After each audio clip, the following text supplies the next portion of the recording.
अस्सलाम वालेकुम, मेरा नाम है शहज़ाद और आप देख रहे हैं मेरा यूट्यूब चैनल। आज की इस वीडियो में हम एक सेटिंग है इस इन्वर्टर में जो कि 100 नंबर पे आती है। तो मेरे एक सब्सक्राइबर हैं, उन्होंने मुझसे कहा कि इस सेटिंग पे भी एक वीडियो बनाएँ। तो मैंने सोचा चलें सारों का फ़ायदा हो जाएगा एक सेटिंग में।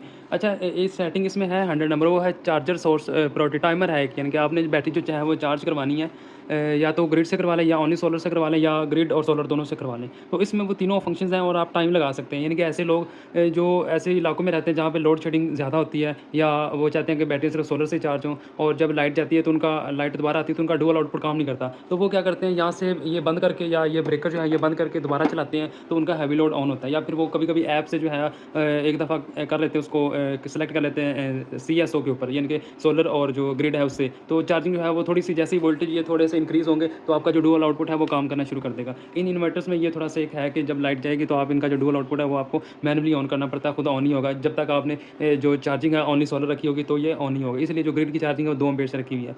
तो जो लोग कहते हैं कि हमारे जो मीटर की लाइट है वो भी रिवर्स में चली जाती है या अर्थिंग लाइट ऑन हो जाती है जैसे बैटरियाँ चार्जिंग पे लग जाती हैं ग्रिड से, या फिर वो कहते हैं कि हमने ग्रिड से चार्जिंग रखनी ही है और दूसरा जब लाइट आए और जाए तो हमारा डुअल आउटपुट भी अच्छी तरह से काम करे। तो उनके लिए ये सेटिंग बहुत ही ज़बरदस्त सेटिंग है कि आप इसे यानी कि आप 1 या 2 घंटों के लिए इस सेटिंग को सेलेक्ट कर सकते हैं। जैसे ही लाइट आएगी यानी कि आपके इलाके में एक टाइमर होगा कि 10 बजे लाइट जाती है या 11 बजे जाती है, तो आपने उतने बजे से वो टाइम सेलेक्ट कर लेना है। उससे पहले आपका जो है जैसे ही लाइट आएगी या आ जाएगी तो उससे 2 घंटे पहले या 1 घंटा पहले आपने टाइमर सेलेक्ट कर लेना है और आपके जो ग्रिड से चार्जिंग है वो बैटरियों की वो शुरू हो जाएगी और 1 या 2 घंटे के बाद जो भी आप सेलेक्ट करेंगे उसके बाद वो ग्रिड की चार्जिंग ऑटोमेटिकली बंद हो जाएगी। तो वो सेलेक्टिंग बेहतरीन सेटिंग है ताकि आपका जो हैवी लोड है वो भी चलता रहे। यानी कि अक्सर औकात होता है कि जो फ्रिज है लोगों की वो पूरी रात बंद रहती है तो अंदर जो चीज़ें हैं वो भी ख़राब हो जाती हैं और जो आपका एसी है वो भी नहीं चलता, मोटर वगैरह हैवी लोड है वो भी नहीं चलती। तो इस सेटिंग के बारे में आपको बता देता हूँ। आपने क्या करना है, ऐसे इन्वर्टर जिनके अंदर ये लेटेस्ट है यानी कि वो जो अपडेटेड है, ये देखिए ये मेरा इन्वर्टर 5वें महीने में 2024 में आया था और उसका जो फिर मेरा वर्जन है CPU 1 और CPU 2 का, ये देख लें यहाँ पे है। इसका ये जो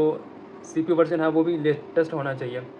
ये इसका CPU वर्जन V1 है और इसका ये CPU वर्जन 2 है। इनके CPU की जो लेयर्स होती हैं वो एक फिरमेर की 2 उन्होंने इसके बनाए हुए हैं वर्जन। तो अगर किसी का लेटेस्ट है तो वो ठीक है, अगर नहीं है तो आप सर्विस सेंटर से या उनसे कह के ये इसे अपग्रेड भी करवा सकते हैं। या अगर खुद अपग्रेड करना चाहें तो इंटरनेट से फाइल मिलेगी आपको, यहाँ से लैपटॉप में लगाएंगे USB लगाएंगे तो आप वो फाइल भी कर सकते हैं। लेकिन वो बहुत ही रिस्की काम होता है कि आपका इन्वर्टर जो है वो ख़राब हो सकता है, वो यानी कि चलेगा नहीं, वो बिल्कुल वो डेड हो जाएगा इन्वर्टर। तो कोशिश करें कि आप खुद ये काम ना करें, किसी सर्विस सेंटर से करवा लें अगर आपने ये सेटिंग जो है अवेल करनी है। तो आपने इस बटन को 3 सेकंड के लिए दबाए रखना है, आप सेटिंग में एंटर हो जाएंगे। ये देखिए सेटिंग एंटर हो गई है।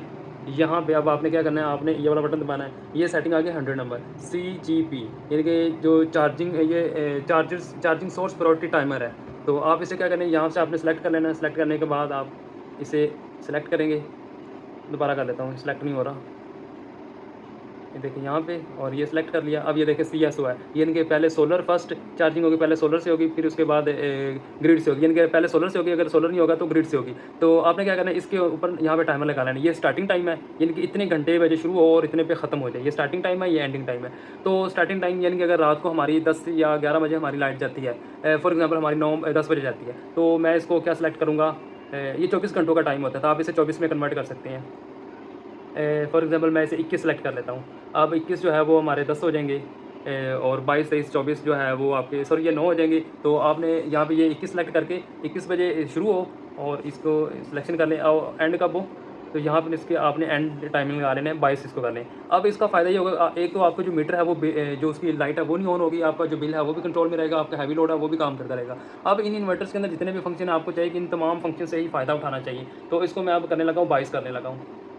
ये आपने 1 घंटा इससे ऊपर ही रखना है। अगर एक सेम रखेंगे तो ये काम नहीं करेगी सेटिंग। अब 22 कर दिया आपने, 22 करके आपने इसे सेव कर देना है। सेव करेंगे तो उसके बाद अब चार्जिंग जो है वो रात के वक़्त जैसे ही लाइट जाएगी या आएगी तो आपका जो जब लाइट जाती है तो आपका जो असल में होता क्या है, जब लाइट जाती है ना तो आपका जो घर का लोड हैवी लोड बंद हो जाता है और जो लाइट लोड है ना वो बैटरी से ड्रा होना शुरू हो जाता है। जैसे ही बैटरी से ड्रा होगा तो बैटरी के वोल्टेज ड्रॉप होंगे। जैसे ही ड्रॉप होंगे तो आपने जो 60 नंबर सेटिंग में लिमिट सेटिंग की होगी, वो लिमिट को जैसे ही अप्रोच करेगा तो आपका जो हैवी लोड है वो ऑफ हो जाएगा और उसके बाद जब लाइट आएगी तो आपका हैवी लोड ऑन नहीं होगा। अगर आपने ओनली सोलर रखा हुआ तो आपका हैवी लोड कभी भी ऑन नहीं होगा। तो आपने क्या करना है उसके लिए, या तो ये इसका जो बटन है यहाँ से आपको बंद करना पड़ेगा या इसके जो ब्रेकर्स हैं वो आपको बंद करना पड़ेंगे, या फिर आप ऐप से जो है वो रोज़ ये देखते रहेंगे कि यार कब ऑन होता है कब ऑफ होता है। तो आप ये टाइमर लगा लें डेली का, लाइट आया या ना आया, एक ना एक घंटा आपका जब भी है वो 1 घंटा आपकी चार्जिंग 2 एम्पीयर से उसको सेलेक्ट कर लें। इनकी चार्जिंग आप इसे ना सेटिंग नंबर जो है आपकी 11 नंबर सेटिंग है उसको आप 2 एम्पीयर पे सेलेक्ट करना है। यहाँ पे आपको बिल भी बहुत कम आएगा, चार्जिंग भी इनकी बहुत कम होगी। ये यानी कि सेटिंग बहुत ही फ़ायदेमंद है, आपका डुअल आउट भी काम करेगा।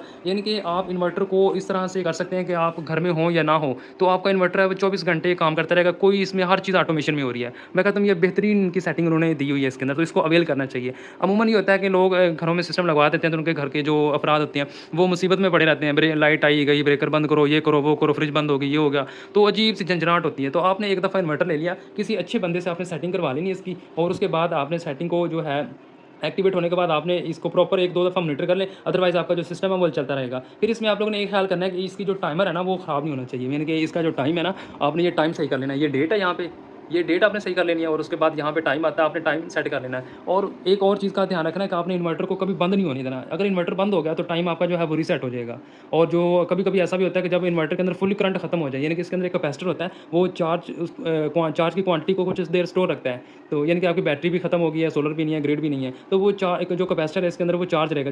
जब जैसे आप इसका अपना घर का लोड ऑन करेंगे और इसको ऑन करेंगे, तो आपका जो कैपेसिटर है वो खत्म हो जाएगा। यानी कि कैपेसिटर जो है वो करंट लूज़ कर देगा, और आपकी जो सारी सेटिंग है वो सारी की सारी जो है वो सेटिंग रीसेट हो जाएगी। आपको टाइम भी दोबारा सेट करना पड़ेगा, सारी सेटिंग दोबारा करनी पड़ेगी, और जो है टाइमर जो हम लोगों ने सेलेक्ट किए थे पिछली वीडियो वाले और इस वीडियो वाले, ये टाइमर भी आपको दोनों सेलेक्ट करने पड़ेंगे। तो ये थी मेरी वीडियो जिसमें मैंने आपको बैटरियों की जो चार्जिंग है उसका टाइमर के बारे में बताया कि बैटरी का जो टाइमर आप लगा सकते हैं कि बैटरी इतने बजे चार्ज हो, और इतने बजे सोलर से चार्ज हो, इतने बजे ग्रिड से चार्ज हो। तो इसमें 3 है, CSO है, OSO है, और दूसरा CST, यानी कि जो ग्रिड और सोलर से दोनों से मिलकर होती है। तो आप तीनों के लिए कर सकते हैं। अगर आप किसी और काम के लिए करना चाहते हैं, आपको समझ नहीं आ रही, तो कमेंट सेक्शन में मेरे से पूछ लें, या मैंने कॉन्टैक्ट नंबर दिया होता है वहाँ से मेरे से इसके बारे में डिटेल से वगैरह पूछा। वैसे मैंने कोशिश की है कि आपको काफ़ी ज़्यादा डिटेल से बताया कि आपको एक-एक चीज़ समझ आ जाएगी कि मैंने कैसे इसका टाइमर लगाया है। स्टार्टिंग जो है इधर वाला स्टार्टिंग टाइम होगा, और एंड वाला जो होगा आपका एंडिंग टाइम होगा, वो आपने सेलेक्ट कर लेना है। अगर इसके अलावा आप और भी करना चाहते हैं, यानी कि ओनली सोलर को करना चाहते हैं कि इतने बजे से लेकर इतने बजे तक ओनली सोलर रहे, उसके बाद इतने बजे रहे, यानी कि आपने अपनी मॉडिफिकेशन के लिहाज से करना है कि आपके इलाके में लाइट कितनी जाती है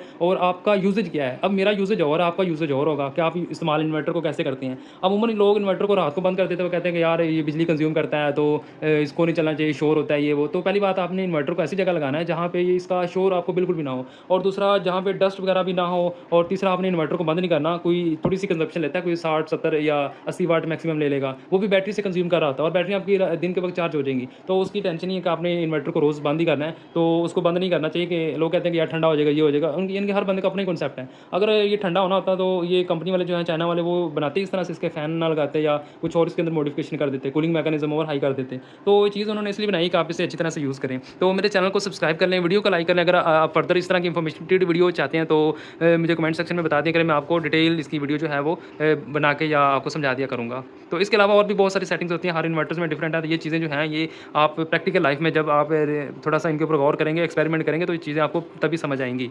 तो बहुत शुक्रिया, मिलते हैं एक नई वीडियो में, तब तक के लिए अल्लाह हाफ़िज़।